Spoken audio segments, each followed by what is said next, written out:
Hello, everyone, and welcome to Tarnished Bronze, where we are finally at the John Byrne era of the Interstitial Avengers, where mostly nothing happens and mostly there's too many characters who we have no clue who they are. This one is written by John Byrne, and the art team is Paul Ryan and Tom Palmer. And we are, of course, talking about issues 305, 306, and 307. And for those of you who don't know, Paul Ryan is one of the all-time greats. He has done Detective Comics, Fantastic Four, The Avengers, Batman, Superman, Flash, Iron Man, and he's also done the daily strips of The Phantom. So this guy has got a hell of a body of work under him. And personal favorite of mine is his Fantastic Four era in the 90s. So there's a lot going on in these issues, Patrick, or there's not a lot going on. Either way, let's find out together. Yeah, so despite the plethora of guest stars, my opinion would strongly be that John Byrne's tenure on Interstitial Avengers begins with a whimper and not a bang. It's hard for me, honestly, not officially, but a avowed burn victim. Right. Love John Byrne, love his art, love his storytelling. The only thing that I ever criticize is that if he doesn't have a strong editorial hand, he can maybe go off the rails. Um, it's hard for me to believe that he wrote this three-story arc. It's so old school. It's very reads like more like Jerry Conway, with all due respect, or one of those sort of old school writers. And never in my lifetime would I think that I would say the best thing about a John Byrne story arc is the art, and he didn't draw it. Yeah, no, Because the art's that's good. You're right. I like the artwork. I mean, I don't like it as much as John Burns. I do like his art better. Maybe if he had drawn it and also written the story, maybe it would be better. But I don't really see how it could be better. It feels very filler. Like maybe they were trying to set up who the new team was going to be, or maybe this story was already in the pike somehow, and he didn't have full control over what the story he was telling. But it just feels like a lot of filler, and the first two issues, not much happens at all. And then in the third, there's sort of a facile sort of wrap up that it just is not very satisfying. But this issue starts with Captain America declaring that there's only one team of Avengers. You know, at this time in history, we had the East Coast Avengers and West Coast Avengers. Captain America decides that there's only going to be one group of Avengers, and everyone is an official member. And one sort of, it wasn't actually a great part of the story, but the one part of the story I definitely can tell John Byrne wrote is that Hellcat and Tigra have a cat fight, pun included or intended, because they once wore the same costume. Completely silly, stupid mischaracterization of two female characters just to get a little titillating, like cat fight action. Definitely reads as John Byrne, maybe not my favorite aspect of his writing, but that part I could tell he wrote. Otherwise, is one of them a um, redhead? it just doesn't seem.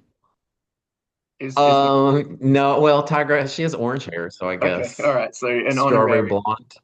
honorary redhead. So we gotta do the tropes with John Byrne, right? So speaking of tropes, I one love of the Hellcat, so I love seeing her. okay, Sorry. speaking of tropes, one of the tropes on Tarnished Bronze is the lack of chairs in any of these headquarters. Now, Paul Ryan is bringing it with the chair game. So this is a fantastic headquarters, great tech, great doodads, great gadgets, great security cameras, and somewhere to sit. So already I'm sold on this Paul Ryan art, loving every second of it. I can recline in this awesome headquarters and just Cap looks a little unsettled in that bottom right hand corner. He looks I fiendish with agree. his eyes like that. But you know, not much happens, so we've got to make our own fun on this episode of Tarnished Bronze. And so I thought I'd bring the chairs up. Great double page thread. All the characters are there. Um, you know, sadly, we're not a financial comic book channel. Otherwise, we'd have a lot more supporters and viewers than our lovely viewers out there. But we have the viewers that we want because we love talking about these comics. And even though I might have crushed the center fold when I scanned this in, I'm not that bothered by it because you can go and find this for 50 cents. So, um, one of our comments before was too many Avengers, and this is illustrative of that. This is almost like without Spider-Man and maybe some of the X-Men, this is almost like a Marvel Comics house ad. No Hulk, I guess. Um, Now, what I wanted to bring everyone's attention to is it seems, for all intents and purposes, the major villain of the first two issues is this sphere of rock. Now, Patrick, correct me if I'm wrong, but there's multiple pages with these rock spheres that are just causing mayhem on Avengers Mansion Yeah, and like underground. Like, this is what I got from even the even first though issue. everyone's an Avenger, yeah, even though everyone's Avenger, we do sort of settle on what's going to be the core team, at least for this story arc. Captain America, Thor, She-Hulk, Gilgamesh, Quasar, and Black Panther. Now, with all due respect to Captain America and Black Panther, that's those are some heavy hitters, okay? I mean, we've got an Asgardian god, She-Hulk. We've got Quasar, who basically can do anything, although he's not even much later, he's just really not, at least in the pages of Avengers, really sussed out as to what he can and can't do. Is he a Green Lantern ripoff, or I don't know. He's a character that kind of looks sort of cool, although he does look like a throwback, but he's hard to care about because he's really given short shrift. But also Gilgamesh, who's an Eternal, who they're confused with gods, right?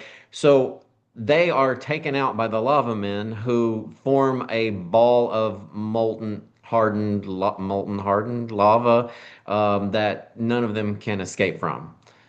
Thor can't get out. She-Hulk can't get out.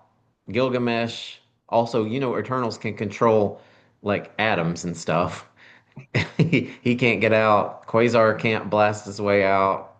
I mean, so yeah, they roll around inside this ball for the rest of the issue, and then basically fall off the Hydra base. Hydra base has been lifted into the air under a column of lava. So that's the other thing that happened this issue. That's really about it, and And that's not a John Byrne comic, right? no, it seems like a That's not. it seems so stupid you couldn't even do it in the Silver Age because people would just think that it's so dumb. Like if there was a gimmicky Batman villain called Lava Man, and his whole gimmick was that he would surround like people with lava balls, then like editorial would have just gone, "No, we're not doing that. That's like come up with a different idea." So Yeah. if anything, It. this is testament to the heft that John Byrne had at Marvel that he could make this happen. I, I've read so many John Byrne comics, and I've never.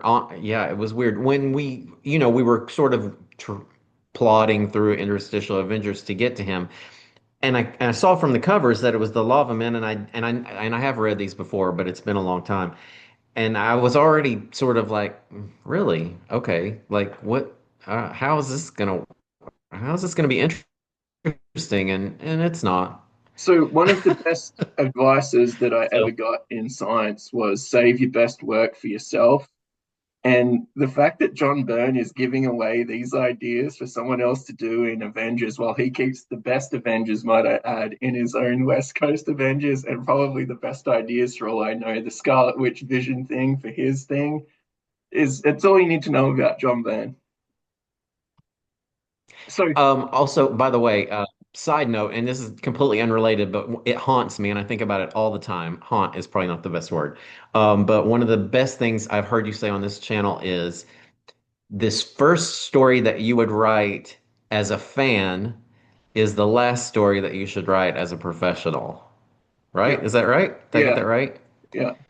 I think about it while I'm walking the dog. I think about it while I'm taking a shower. I don't know why. It's brilliant. Who said that? Just you? I Somebody else can't said that. yeah, I can't remember off the top of my head. I'll get back to you and post it in the comments.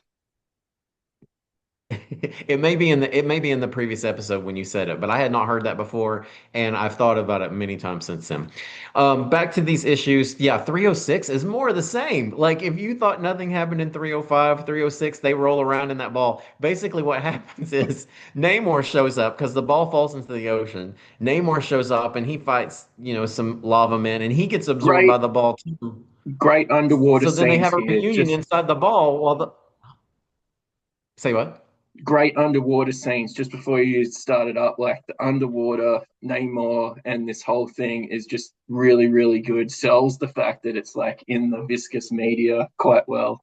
So go on, Patrick. Sorry. Well, no, no, no, and you're exactly right. The art in these, no, it is good. And I've said this before about the best thing about these interstitial Avengers, even though we've changed pencilers, and you said sometimes it was because of the colorist remaining the same, but the art has stayed consistent enough that if you were reading this from the oh my God, why am I from the the Olympus and the invasion of Avengers Mansion and that time period when we had Roger Stern on the book until now, the art is consistent enough even across several different pencilers that it's the same book, and I love that. I just think that that's great. I feel like it's important as a reader, if you want to sell this book, to just keep a somewhat consistent art style even if you're switching pencilers in and out. So I really appreciate that. And Tom Palmer, who does the inking, like I don't think he's at his Oh, best I said color, in the inking. You did say it was the inking. in Yes. meshing. So I think the next story arc, Tom Palmer and Paul Ryan work together much more. This is to me, they're trying to sort of find their way a bit. Hence the fact that obviously we've got two panels of the awesome lava ball. Um, just so good. It just boggles my mind that this is a thing that is in a monthly comic. But Like not a monthly we comic, also like have two panels of Thor's right arm being eaten by the lava wall. So this page doesn't have whole lot of variety, but like I was saying, Namor fights the lava men. He is quickly absorbed by the lava ball. It's like the Roach Motel for the Avengers. You may check in, but you may never check out. They have a little reunion inside the lava ball as they roll around the ocean floor, and eventually uh, one minor thing does happen. They do show up in the lava men. They're in their underground lair, I the guess, and they're cabin. confronting by Jinku, the witch Hmm. doctor of the lava men. And he does explain why all this is happening. So this is a throwback to Inferno. And during Inferno, the Avengers killed his god. Chassadra was just a random demon that I guess the Avengers killed in those horrible issues that we covered during Inferno, which was also a crossover that I absolutely did not enjoy whatsoever. Not to be negative, but I'm just call it like I see it. And when they killed him, it broke the demon's enchantment over the lava men. It caused a lot of them to crumble and die, and some of them were turned into statues. And so he has this vendetta against the Avengers. That's why he sent the remaining lava men to go and form a ball around them and roll them across the ocean floor and bring him there. And then, as punishment, he has called up this avenging avatar of Chassadra to destroy the Avengers. So that's two whole issues, and all that has happened is the Avengers are captured in a lava ball, rolled across the ocean, and now they discover why. Yeah, and How many pages is that? the masonry in this lair is pretty good though too. You know, Fair. and And I think the we do have a Charizard demon is pretty good as well. yes. Oh yeah, absolutely. Very Surtur from Asgard. The fight scenes with the lava men were on Hydra base. They were okay. I mean, nothing huge. All right, and so now we're on to 307. So we're still delving, like we're deep into the interstitium with, where this is almost like the center of the tendon now. We're never going to get out of anywhere with any joy. It feels like we're just in this hole. We're on a a freight train to nowhere, which is Avengers comics between 1987 and 1988, through no fault of the artists, might I add. And our big villain at Hydra Base seems to be the laws of gravity. So that's one of the things about this is for 3 issues now, like this has been a major concern for Jarvis and the other Avengers tangential characters that are on dry land still trying to balance the Avengers base. Just kind of like You boring know, as batshit, and it just looks dumb to me. and you know what it's giving though? You may remember this, isn't it giving, which Byrne didn't write this, and why this is not a Byrne comic book, right? Who No, would John Byrne waste all this time talking about how Sue can use her powers to balance Hydra Base? But it's very much giving the supernova when the Avengers are flying through space trying to get back to Earth, and how they could use their powers in concert to not get burned up by friction, and like who cares? just I is so correct me if I'm wrong, but all the Avengers base has been something happened a few issues ago and then a few issues before that. Like this is the third time this has happened in the last dozen issues, something to do with the Avengers base. But also, Matt, this is what I was just getting ready to say. I'm so glad you said this. I don't mean to ruin future episodes, but we save Hydra Base in this actually Hydra Base is saved in the next issue. So this is even a cliffhanger. By the end of this Oh, issue, it's a 307, we literal actually and don't know what metaphor. happens to Hydra Base. Oh, Yes, exactly. Pun also again intended. But in early in the next issue, Hydra Base is saved. Hallelujah. Thank God. Thank the gods, right? It ends up at the bottom of the ocean floor in a couple of issues. So who cares? Like, why go to all this trouble to put it in danger to save it? All of this explanation, blah, blah, blah. It's saved in 308. Like, what is it? In 310 or something, it's at the bottom of the ocean floor. okay. So I just You thought did you realize that when you reread these? I was doing a massive misremembering of everything, and they're all just blaring into one Avengers issue where all the same shit happens again and again and again. So thank you for clarifying that. Great, Yeah, they great sink points. it. Anyway, yeah, so we're fighting this actually pretty cool looking demon because like we said, the art's pretty cool. And metamorphosis and metamorphosize into a good storyline. That's all I want. And it's weird because in my opinion, the upcoming story arcs do become Burn-like and do become good. That's why I don't really understand this. I just feel like I know he would never put his name on it if he wasn't responsible for it. But it's a mystery to me because it doesn't read like one of his comics to me at all. The Avengers fight against this demon. They're not succumbing to the demon, they're succumbing to the heat. So they're falling one by one because it's just really hot underground, which just seems kind of weird and lame. Right when they are about to get completely smashed by this avenging avatar, he suddenly stops fighting.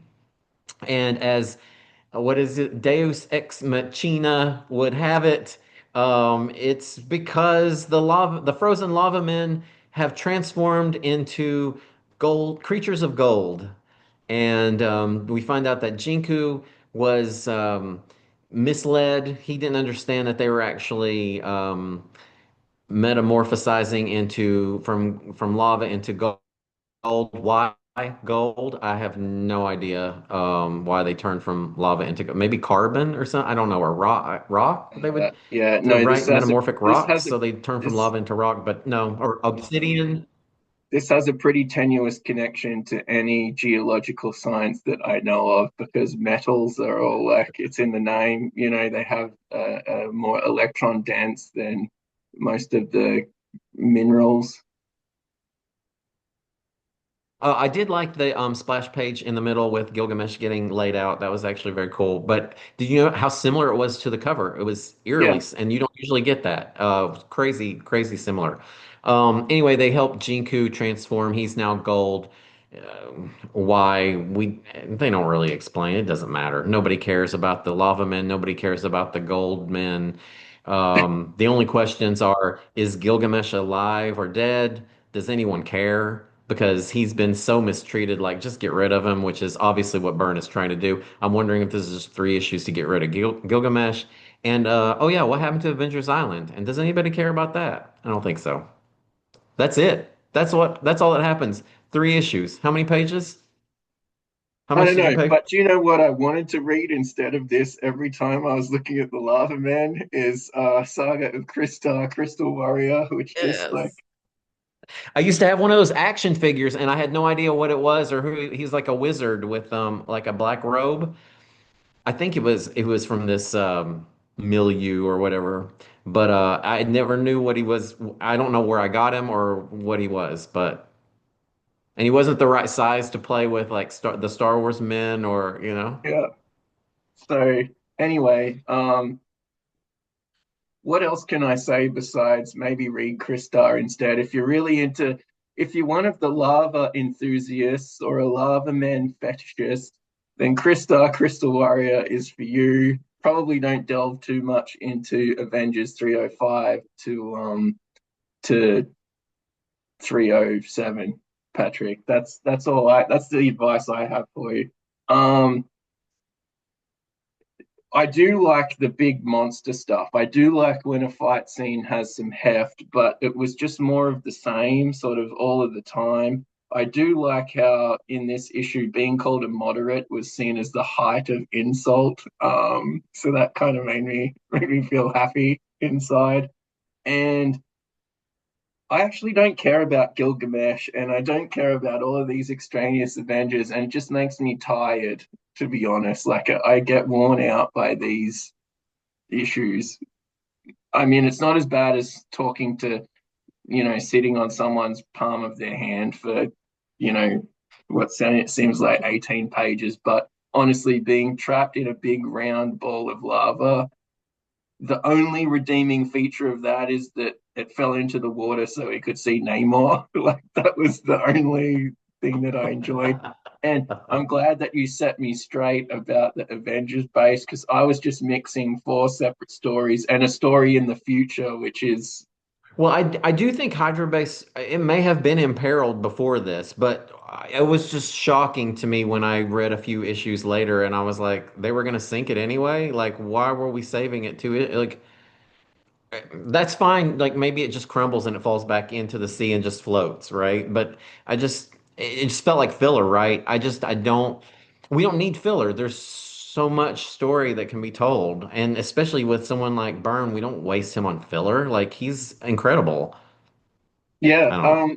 So Patrick, this is disappointing for two reasons, but more standard Avengers fare as far as like the interstitial Avengers goes. So are we more just reading this as a disappointment? Because the art, to be honest, is fantastic. It Like, really is. and so I'm struggling actually to put this anywhere below the Avengers 299 300, which is my nadir. That's like, well, it's not quite as bad as Supernova, but I mean, it's just such a misfiring thing.